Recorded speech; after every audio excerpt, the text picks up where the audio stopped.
வணக்கம் நேயர்களே, நீங்கள் கேட்டுக்கொண்டிருப்பது நமது கொங்கு சமுதாய வானொலி 90.4. தற்போது நீங்கள் கேட்கவிருக்கும் நிகழ்ச்சி அறிவியல் பார்வை.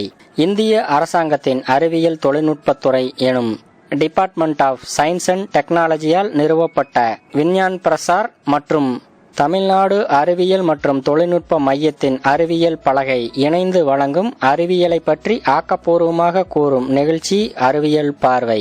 இந்த நிகழ்ச்சியின் ஆக்கம், ஊக்கம் மற்றும் வழிகாட்டல் முனைவர் ஆர். ஸ்ரீதர் அவர்கள். வடிவமைப்பு மற்றும் செயலாக்கம் அறிவியல் பலகையின் மூத்த திட்ட ஒருங்கிணைப்பாளர் முனைவர் திரு ஸ்ரீகுமார் அவர்கள். நிகழ்ச்சி ஒருங்கிணைப்பு கொங்கு சமுதாய வானொலியின் நிலைய இயக்குனர் முனைவர் ச. மகேஸ்வரன் அவர்கள்.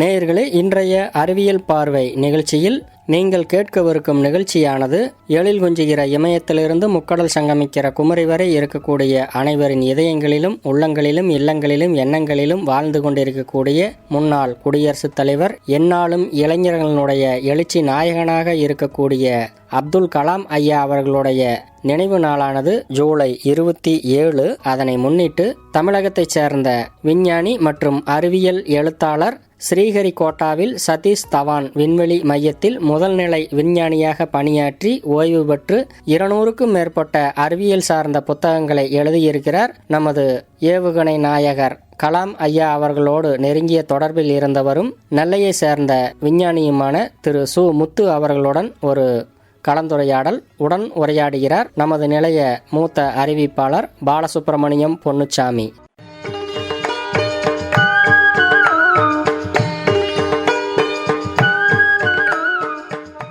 நேயர்களே, இந்த நிகழ்ச்சியானது சென்ற நிகழ்ச்சியினுடைய தொடர்ச்சியாகும்.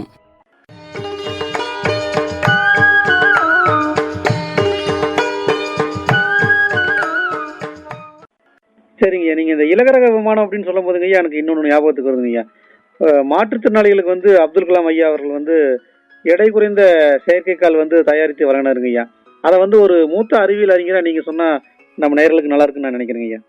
உள்ளபடியே அவர் டாக்டர் கலாம் அவர்கள் இந்திய பாதுகாப்பு துறையிலிருந்து இத்தகைய தொழில்நுட்பங்களை அணுகுண்டு பரிசோதனைகளை செய்து கொண்டிருந்தாலும் 1988ஆம் ஆண்டு வாக்கில் ஏற்கனவே தொடங்கப்பட்டிருந்த டைபேக் என்கின்ற ஒரு அமைப்பு, technology information forecasting assessment council என்கின்ற ஒரு அமைப்பு, அதனுடைய விளக்கமாக தொழில்நுட்ப தகவல் முன்னறிவிப்பு மற்றும் கணிப்பு குழுமம் என்ற அந்த குழு செயல்பட்டு கொண்டிருந்தது. அதனுடைய செயல் இயக்குநராக அவருடைய நீண்ட காலம் பணியாற்றி கொண்டிருந்த இன்றைக்கும் நம்முடன் வாழும் விஞ்ஞானி பேராசிரியர் பத்மஸ்ரீ யாசு ராஜன் அவர்தான் இந்தியா 2020 என்ற நூலினுடைய இணை ஆசிரியராகவும் இருக்கிறார். அவருடைய அந்த செயல் இயக்குநராக இருந்த காலகட்டங்களில் டாக்டர் அப்துல் கலாம் அவர்கள் அந்த துறையில் தலைவராக சேர்ந்தார். அந்த குறிப்பிட்ட காலகட்டங்களில் அவர் பல்வேறு தொழில்நுட்பங்களை எல்லாம் வகுத்தார்கள். அதாவது ஏறத்தாழ 500 நிபுணர்களை கொண்டு 6000 பக்கங்களுக்கு மேலான பலதுறை நிகழ்ச்சிகள் எல்லாம் தொகுத்து அவருடைய தொழில்நுட்ப தொலைநோக்கு என்கின்ற ஒரு நூல் கூட ஒரு ஆவணமாக அரசுக்கு சமர்ப்பிக்கப்பட்டது. பின்னால் அது தனி நூலாகவே வந்தது. இந்த காலகட்டங்களில் டாக்டர் அப்துல் கலாம் அவர்களுக்கு வந்த ஒரு கடிதம், அது ஒரு கடிதமானது இந்தியாவில் தன்னுடைய ஒரு ராணுவ வீரர், நடுத்தர குடும்பத்தில் இருக்கக்கூடிய ஒரு ராணுவ வீரர், கர்நாடக மாநிலத்தில் உள்ளவர். இவர் தன்னுடைய 12 வயது குழந்தை இளம்பிள்ளை வாதத்தினால் அவதிப்படுவதாகவும் அந்த மரத்தடி, தோல் போன்ற உலோக பட்டை சார்ந்த பொருள் எல்லாம் பூட்டிய ஒரு பொய்க்காலில் நடந்து கொண்டிருப்பதை குறிப்பிட்டு அவர் வருத்தப்பட்டு ஒரு கடிதம் எழுதியிருந்தார்.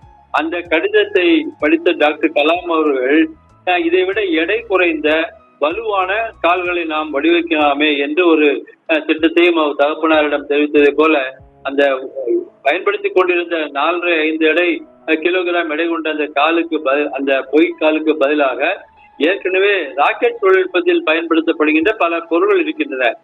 அந்த இன்றைக்கு கூட செயற்கைக்கோளை செலுத்தும் பொழுது ஆரம்ப கட்ட எரிபொருள்களுடைய கலன்கள் தான் எஃகு போன்ற ஸ்டீல் உபகரணங்கள் கொண்டவை.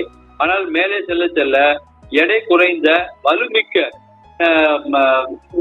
கலன்கள் தான் பயன்படுத்தப்படும். அது ஃபைபர் கிளாஸ் என்றெல்லாம் கூட சொல்வார்கள். அதாவது கண்ணாடி இழை பதித்த அது கண்ணாடி இன்றைக்கு நாம் சொல்லிடுறோம் எஃப்ஆர்பி என்று சொல்லிடுறோமே, அத்தகைய ஃபைபர் இழை கழித்த ஒரு கலவை பொருள்லாம் தயாரிக்கப்பட்ட அத்தகைய கலன்களை பயன்படுத்துவார்கள். அதே போலவே வேதிமம் சார்ந்த பொருள்களை பயன்படுத்தியும் இத்தகைய எடை குறைந்த வலுமிக்க இழைகளை ஊட்டிய ஒரு வடிவங்கள் தயாரிக்கலாம். அத்தகைய குறிப்பிட்ட ஒரு பொருளை வைத்து இத்தகைய காலனை வடிவமைக்கலாம் என்ற ஒரு திட்டத்தை டாக்டர் அப்துல் கலாம் அவர்கள் தங்களுடைய ஆய்வினால் செய்து காட்டி அதை அவர் ஹைதராபாத்தில் தங்களுடைய ஆய்வகத்திற்கு வர சொல்லி அதை செய்தார். அந்த குறிப்பிட்ட காலகட்டங்களில் நிசாம் மருத்துவ அறிவியல் பயிலகம் என்கின்ற வகையில் அங்கே இருக்கக்கூடிய அந்த நிபுணர்களையும் அழைத்து இந்த காப்போ என்கின்ற அந்த திட்டத்தை அவர் நிறைவேற்றினார். காப்போ என்பது இந்த முழங்கால், கணுக்கால், பாத முடநீக்கியல் சிகிச்சை என்று நாம் வளர்க்கலாம். நீ ஆங்கிள் ஃபுட் ஆர்த்தரோசிஸ் என்று நாம் குறிப்பிடுவோம். அந்த வகையில் அந்த சிகிச்சைக்காக தயாரிக்கப்பட்ட 400 கிராம், அதாவது ஏற்கனவே பயன்படுத்தி கொண்டிருந்ததை காட்டிலும் 10ல் 1 பங்கு எடை கொண்ட, அது வெறும் லகுவான அதே சமயத்தில் நல்ல வலுவான அந்த செயற்கைக்கால் கவசத்தினை வடிவமைத்து அந்த குழந்தைக்கு பொருத்தி காட்டினார்கள். அந்த குழந்தை இயல்பாக நடந்ததை கண்டு அவர் தகப்பனார் ஆச்சரியப்பட்டு புது வசந்தம் வந்ததாக கூறினார். மட்டுமல்ல, அந்த குழந்தை சைக்கிள் ஓட்டவும் தானே பள்ளிக்கூடம் செல்லவும் கற்றுக்கொண்டாள் என்ற செய்தியெல்லாம் அறிந்து டாக்டர் கலாம் அவர்கள் மனமகிழ்ந்தார். உள்ளபடியே இத்தகைய அறிவியல் தொழில்நுட்பங்களை மக்கள் பயன்பாட்டுக்கு கொண்டு வர வேண்டும் என்கின்ற வகையில் கூட டாக்டர் கலாம் அவர்களுடைய கனவு இருந்தது என்பதை நினைத்து நாம் பெருமைப்படுகிறோம். சரிங்க ஐயா. இறுதியாக ஐயா, கலாம் ஐயா அவர்களுடைய இந்தியா 2020 இதை பத்தி நீங்க சொல்லுங்க ஐயா.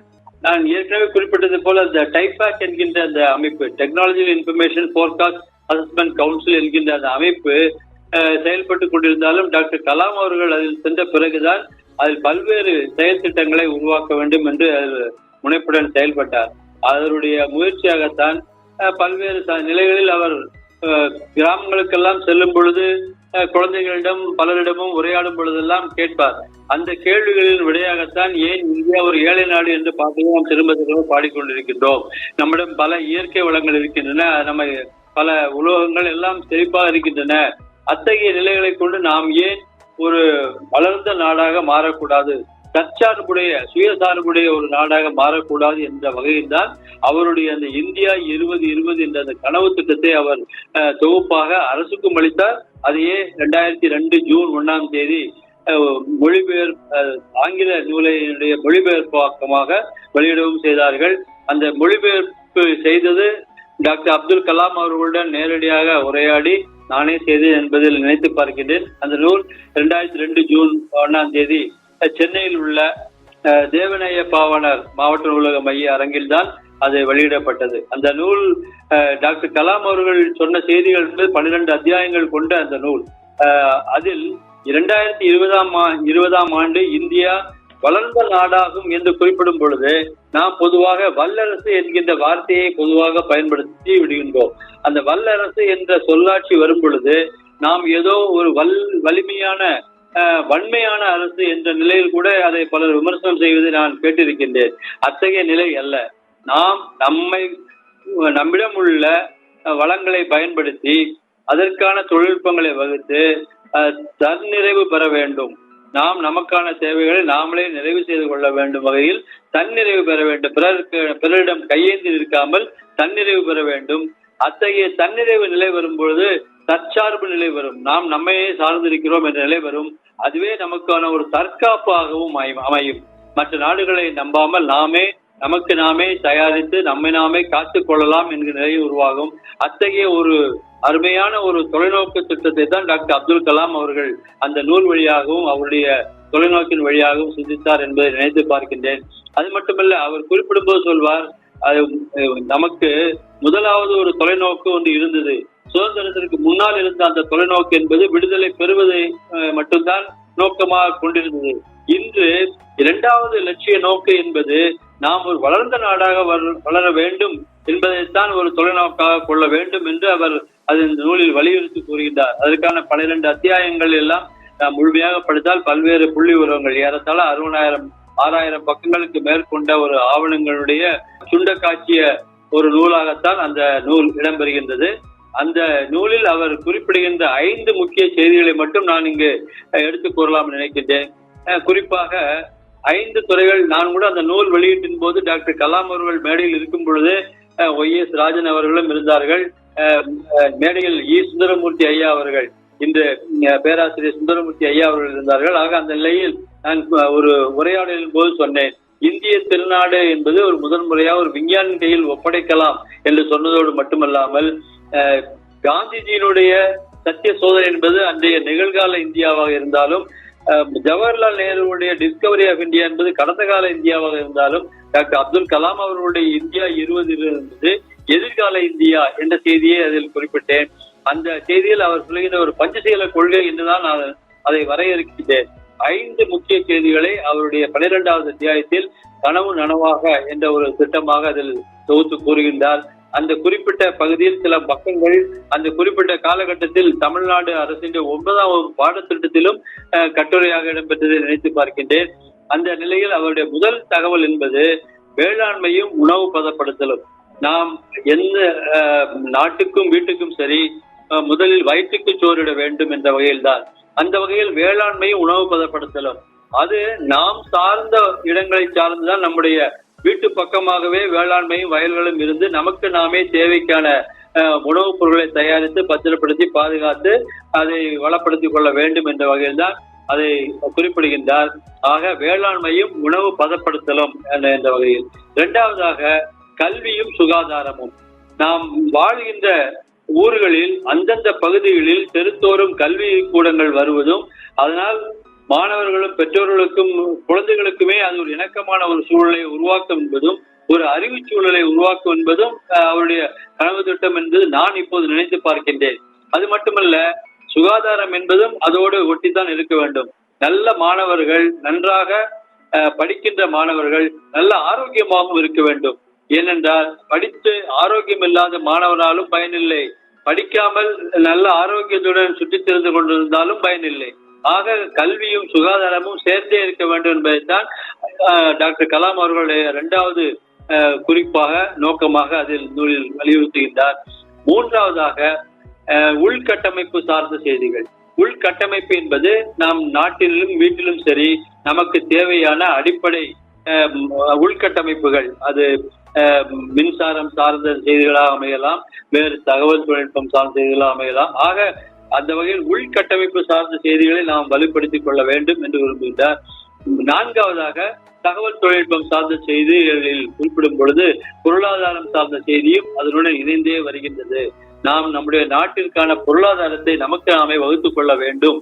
அதுவும் குறிப்பாக நான் பிற்காலத்தில் இந்த செய்திகள் எல்லாம் பொருத்தி பார்க்கும் பொழுது அவர் எவ்வளவு தீர்க்க தரிசனமாக சிந்தித்திருந்தார் என்பதை நினைத்து பார்க்கின்றேன். சீனா போன்ற நாடுகளுடைய பொருளாதாரம் என்பது உற்பத்தி பொருளாதாரமாக இருக்கும் பொழுது, இந்தியா போன்ற நாடுகளுடைய பொருளாதாரம் என்பது சேவை பொருளாதாரமாக, அங்கே ப்ரொடக்ஷன் இன்ஜினியரிங் அல்லது ப்ரொடக்ஷன் எக்கானமி என்று சொல்வதை போல இங்கே என்பது சர்வீஸ் எக்கானமியாக இருக்கின்றது என்பதைத்தான் நினைத்து பார்க்கின்றேன். அந்த வகையில் நாம் நம்முடைய தகவல் தொழில்நுட்பத்துறை சார்ந்த சேவைகளை ஆற்றுவதன் வழியாக, அதிலும் குறிப்பாக பெண்கள் இந்த துறையில் அதிகமாக இருப்பது டாக்டர் கலாம் அவர்கள் இந்தியா 2020 நூலிலும் அதிகமாகவே பெருமைப்படு சொல்லி எடுத்துரைக்கின்றார். ஆக அந்த வகையில் தொழில்நுட்பம் சார்ந்த செய்திகள் 4வதாக சொன்னதை போலவே, 5வதாக இந்த நாட்டினுடைய வியூக தொழில்நுட்பங்கள் என்ற ஒரு செய்தியை வகுக்கின்றார். ஆக மெல்ல மெல்ல நீங்கள் இந்த 5 நிலைகளை பார்க்கும் பொழுது நாம் நம் வீடு சார்ந்தும் ஊர் சார்ந்தும் நிலைகளை வட்டமா பெருக பெருக கடைசியில் நாட்டினுடைய ஒட்டுமொத்த பாதுகாப்பு சார்ந்த செய்திகளை அவர் 5வது தொழில்நுட்பத்தினுடைய 5வது தொலைநோக்காக அவர் வெளிப்படுத்துகின்றார். அந்த தொலைநோக்கில் தான் அவர் குறிப்பிடுகிறது இந்தியாவுக்கான விண்வெளி தொழில்நுட்பம், அணுசக்தி தொழில்நுட்பம், பாதுகாப்பு துறை சார்ந்த தொழில்நுட்பங்கள் அனைத்தையும் ஒரு வியூக தொழில்நுட்பங்கள், ஸ்ட்ராட்டஜிக் டெக்னாலஜிஸ் என்று அவர் குறிப்பிடுவார். ஆக அந்த வகையில் இந்த துறைகள் எல்லாம் நாம் தன்னிறைவு பெற்றால் நமக்கு நாமே, நமக்கு வேண்டிய மக்களுக்கு நம் நன்மைகளை நாமே செய்து பாதுகாப்பாக வாழ முடியும் என்று குறிப்பிடுகிறார். இத்தனையும் சொல்லி வரும் டாக்டர் கலாம் அவர்கள் 2 செய்திகளை சொல்கின்றார். இது குழந்தைகள் வழியாகத்தான் நடக்க வேண்டும் என்பதனால்தான் அவர் எதிர்காலவியல் சார்ந்த சிந்தனைகளை குறிப்பாக குழந்தைகளிடமே எடுத்து வைத்துக் கொண்டிருந்தார் என்று நாம் சிந்திக்கின்றோம். அது மட்டுமல்ல, இந்த குறிப்பிட்ட தேதியில் நாம் வல்லரசாகி விடுவோம் என்பதை காட்டிலும் இது ஒரு தொலைநோக்கு என்ற வகையில் நாம் தொடர்ந்து இயங்கிக் கொண்டிருக்க வேண்டும் என்பதையும் இந்த நிலையில் சிந்தித்து பார்க்கலாம். ஆகவே டாக்டர் அப்துல் கலாம் அவர்களுடைய இந்த கனவு என்பது 2020 என்ற நிலையில் குறிப்பிட்டிருந்தாலும் அது ஒரு தொடர்ச்சியான நிலையாக இன்றைய அடுத்த தலைமுறை சிந்தித்து செயல்பட வேண்டும் என்பதைத்தான் இந்த நூல் வழியாகவும் நான் உணர்ந்திருக்கிறேன். அதைத்தான் நான் கல்லூரி பள்ளி மாணவர்களிடத்திலும் பெரும்பாலையாக எடுத்து சொல்லிக் கொண்டிருக்கிறோம். பொதுவாக அப்துல் கலாம் ஐயா அவர்களை பற்றி பொதுமக்கள் மற்றும் மாணவர்கள சில விஷயங்களை தெரிந்து வைத்திருந்தாலும் ஐயா, ஒரு மூத்த அறிவியலாளரா நீங்க சொன்ன விஷயங்கள் அனைத்துமே மிகவும் பயனுள்ளதாகவும் அருமையாகவும் இருந்துச்சுங்க ஐயா. இப்போ என்னுடைய இன்னொரு கேள்வி என்னன்னாங்க ஐயா, இன்றைய காலகட்ட மாணவர்களுக்கு நீங்கள் சொல்ல விரும்பும் செய்திங்க ஐயா? என்னுடைய வாழ்வியல் அனுபவம் சார்ந்த செய்திகளை சொல்வதானால் 3 செய்திகளை சொல்வது வழக்கம். படிப்பு, முனைப்பு, உழைப்பு என்று குறிப்பிடுவேன். மாணவர்கள் படிக்கின்ற காலகட்டங்களில் பாடங்கள் மட்டும்தான் படிக்க வேண்டும். மற்ற துறைகளில் தங்களை ஈடுபடுத்திக் கொள்ள வேண்டிய தேவை இல்லை. ஏனென்றால் டாக்டர் அப்துல் கலாம் அவர்கள் சொல்வதும் அதுதான். என ஆரம்ப நிலைகளில் ஒரு குறிப்பிட்ட வகுப்பு வரை 12ஆம் வகுப்பு வரை என்று வைத்துக் கொள்ளலாம். அதைத்தான் டாக்டர் கலாம் அவர்கள் அவருடைய இளமை பருவத்தில் 10-18 வயதுகளுக்கு உள்ளாகவே அவர்களுக்குள்ள தகுதிகளை அவர்களுக்குள் தெரிந்து செதுக்கிவிட வேண்டும். அது பெற்றோர்களும் ஆசிரியர்களும் தான் செய்கின்றார்கள். அதற்கு பிறகு அந்த குழந்தைக்கு வெளியிலிருந்து வரக்கூடிய பல்வேறு சித்தாந்தங்களும் கருத்து முறைகளும் நுழைந்து விட்டால் அவர்களுடைய போக்கில் சில மாற்றங்கள் ஏற்பட வாய்ப்பு இருப்பதனால்தான் அவர் டாக்டர் கலாம் அவர்கள் சொல்கின்ற வார்த்தையே இதுதான். அதற்கு பிறகு அந்த குழந்தையை எந்த சாத்தானாலும் கடவுளாலும் சட்டத்தாலும் மாற்ற முடியாது என்று குறிப்பிடுகிறார். அத்தனை வலுவான ஒரு செய்தியை டாக்டர் கலாம் அவர்கள் சொல்வது நம்முடைய குழந்தைகள் ஏறத்தாழ 20 வயதிற்குள்ளாகவே அவர்களுடைய நற்பண்புகளை தொழில்நுட்ப சிந்தனைகளையும் வளர்க்கும்படியான ஒரு செய்திகளை செய்ய வேண்டும். அதற்கு கல்வியும் படிப்பும் தான் அடிப்படை என்பதனால இந்த கருத்து இங்கு முதன்மை பெறுகிறது என்று கருதுகின்றேன். நான் அதை என்னுடைய வாழ்நாளில் உணர்ந்திருக்கிறேன் என்பதைத்தான் இங்கு எடுத்துரைக்கின்றேன். அது மட்டுமல்ல, முனைப்பு, எந்த காரியத்திலும் முனைப்புடன் செய்ய வேண்டும். நாம் எதையும் செய்து பார்ப்பதற்கு முன்னதாகவே இது நடக்காது, இது வராது, இது எனக்கு புரியாது என்றெல்லாம் நினைக்கும் பொழுது அந்த எதிர்மறை சிந்தனைகளை வளர்த்து கொண்டால் நம்மால் அடுத்த கட்டத்திற்கு நகர முடியாது. எதிரையும் நான் ஒரு இயல்பாக சொல்லுவேன், தலையில் மூளைக்கு ஒரு பூட்டு போட்டுக்கொண்டு நடக்க வேண்டிய தேவையில்லை. நாம் திறந்த மனதுடன் அத்தனை செய்திகளையும் உள்வாங்க வேண்டும். தரவுகள் பெருகும் தோறும் தான் நமக்குள்ள விவேகம் அதிகமாகும். 2 புள்ளிகளுக்கிடையே 1 கோடு தான் வரும். 3 புள்ளிகளுக்கிடையே 3 கோடுகள் வரும். 4 புள்ளிகளுக்கிடையே 6 கோடுகள் வரும். 5 புள்ளிகளுக்கிடையே 10 கோடுகள் வரும். ஆக நம்முடைய தரவு பெருக்கம் ஆகும் தோறும் நம்முடைய சிந்தனை சார்ந்த செய்திகளின் எண்ணிக்கை அதிகமாகும். அந்த எண்ணிக்கை அதிகமாகும் போதுதான் நம்முடைய அறிவு தளம் என்பது விவேகம் என்கிற ஒரு தளத்திற்கு உயரும். நாலேஜ் என்பது வேறு, விஸ்டம் என்பது வேறு. ஆக நிறைய தகவல்களை தெரிந்து கொள்ள வேண்டும். டாக்டர் கலாம் அவர்கள் கூட சொல்லும்போது சொல்வார், நம்முடைய மாணவர்கள் படிக்கும் போது கல்வி என்பதற்கே ஒரு 3 கூறுகளை சொல்கின்றார். நாம் படிக்கின்ற காலங்களில் பாடல்களை படிப்பதோடு நல்ல நூல்களையும் தேர்ந்தெடுத்து படிக்க வேண்டும். அது லைப்ரரி என்ற நிலைக்கு செல்ல வேண்டும். 2வதாக நல்ல உரைகளை கேட்க வேண்டும். அறிஞர்களுடைய பல துறை சார்ந்த உரைகளை கேட்க வேண்டும், லெக்சர். அதை 2வது நிலையாக காணலாம். 3வதாக எதையுமே கைப்பட செய்து பார்க்க வேண்டும். யாரோ சொன்னால் அதில் சொல்லியிருக்கிறது என்று பிறர் சொன்னதை சொல்லிக் கொண்டிருப்பதை காட்டிலும் தன் சொந்த அனுபவத்தை எடுத்து சொல்ல வேண்டும். நான் என்னுடைய 6ஆம் வகுப்பு இன்றைய தமிழ் பாடநூலில் அறிவியல் ஆத்திச்சூடி என்ற ஒரு பாடம் இடம்பெறுகிறது என்பதை அறிந்திருப்பீர்கள்.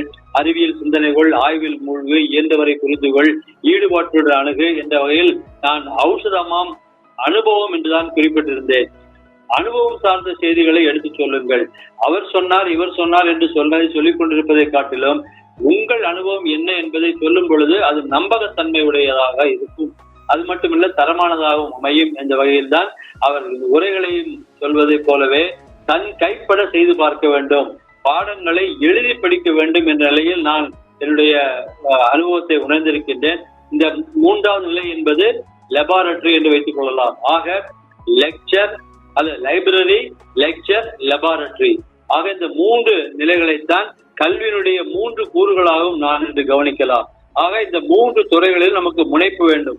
நாம் புரியாது என்று விலகி விடாமல் புரிந்து கொள்ள முற்பட வேண்டும். அதைத்தான் எஃபர்ட் என்று ஆங்கிலம் சொல்வார்கள், இன்வால்வ்மெண்ட் என்றும் சொல்வார்கள். டாக்டர் கலாம் அவர்களே குறிப்பிடுவதை போல with involvement nobody fails, without involvement nobody succeeds என்று குறிப்பிடுவார். உங்கள் ஈடுபாடு இருந்தால் நீங்கள் தோற்கப் போவதில்லை, ஈடுபாடு இல்லை என்றால் வெற்றி பெறப் போவதும் இல்லை என்று குறிப்பிடுவார்கள். ஆக அந்த வேலை எண்ட் என்ற வார்த்தை சொல்வார். அடிக்கடி முடிந்து விட்டது, எல்லாம் முடிந்து விட்டது நினைப்போம் அல்லவா, அத்தகைய முடிவு என்று ஒன்றும் இல்லை. END என்பதற்கு அவர் சொல்லும் விளக்கம் எஃபர்ட் நெவர் டைஸ் என்று குறிப்பிடுகிறார். முயற்சி இருக்கும் வரை உங்களுக்கு உயிரோட்டமாக நீங்கள் வாழ முடியும். அதை முயற்சி என்பது முடிவது இல்லை என்பதுதான். Effort never dies. இதையே வேறு விதமாக சொன்னால் முயற்சி, மூச்சு நிற்பது அல்ல மரணம், முயற்சி நிற்பதுதான் மரணம் என்று கூட சொல்லலாம். ஆக அந்த வகையில் முனைப்பு என்பது முக்கியமானது. ஆக முதலில் படிப்பு, இரண்டாவது முனைப்பு, மூன்றாவது உழைப்பு. தொடர்ந்து உழைக்க வேண்டும். நான் என்னுடைய அனுபவத்தை மட்டுமே இந்த பதிவில் வெளியிட விரும்புகின்றேன். நான் இன்று கூட தினமும் 4 அல்லது 5 மணி நேரம் தான் உறங்குகின்றேன்.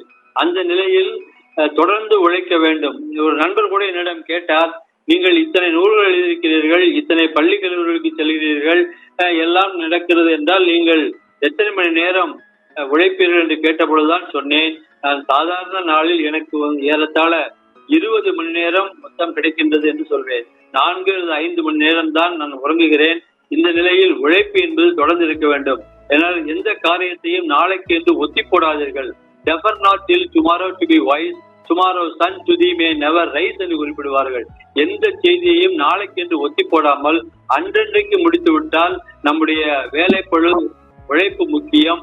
ஆக மாணவர்களுக்கு நான் சொல்லும் ஒரு முத்திரை மொழியாவது படிப்பு, முனைப்பு, உழைப்பு என்று சொல்லிக் கொள்கின்றேன். உலகமே வியந்து பார்த்து கொண்டிருக்கக்கூடிய சந்திராயன் 3 தன்னுடைய வெற்றி பாதையில எவ்வளவு தூரம் தன்னுடைய இலக்கு அடைஞ்சிருக்குதுங்க ஐயா?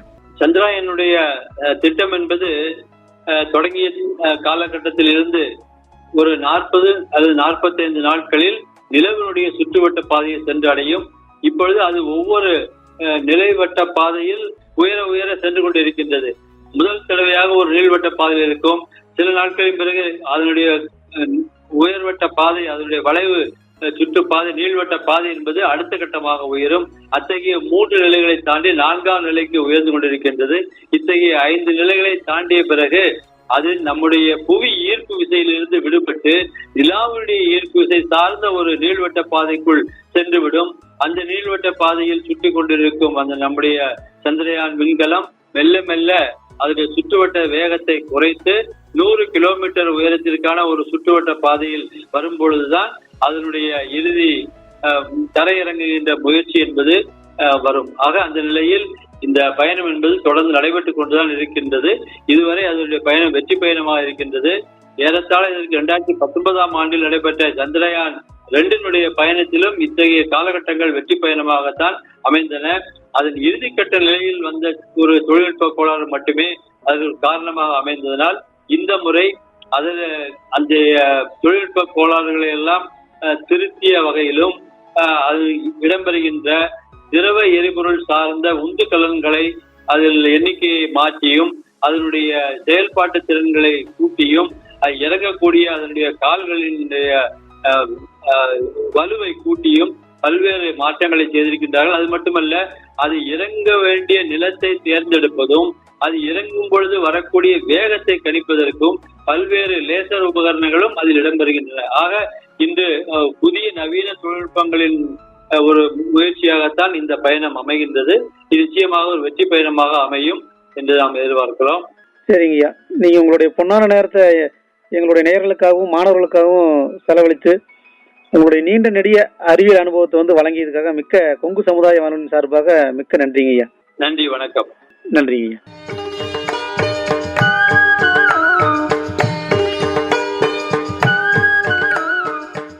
நேயர்கள் இன்றைய அறிவியல் பார்வையில் இதுவரை கேட்டது எழில் கொஞ்சுகிற இமயத்திலிருந்து முக்கடல் சங்கமிக்கிற குமரி வரை இருக்கக்கூடிய அனைவரின் இதயங்களிலும் இன்னமும் குடியரசுத் தலைவராக ஆட்சி செய்து கொண்டிருக்கக்கூடிய நமது மேனாள் குடியரசுத் தலைவர் அப்துல் கலாம் ஐயா அவர்களுடைய நினைவு நாளானது ஜூலை 27. அதனை முன்னிட்டு அவரோடு நன்கு பழகிய நெல்லையை சேர்ந்த மூத்த விஞ்ஞானியும் அறிவியல் எழுத்தாளருமான நமது ஏவுகணை நாயகர் கலாம் ஐயா அவர்களோடு நெருங்கிய தொடர்பில் இருந்தவரும் நெல்லையை சேர்ந்த விஞ்ஞானியுமான திரு சு முத்து அவர்களுடன் ஒரு கலந்துரையாடல் நிகழ்ச்சி நடைபெற்றது. உடன் உரையாடினார் நமது நிலைய மூத்த அறிவிப்பாளர் பாலசுப்ரமணியம் பொன்னுச்சாமி.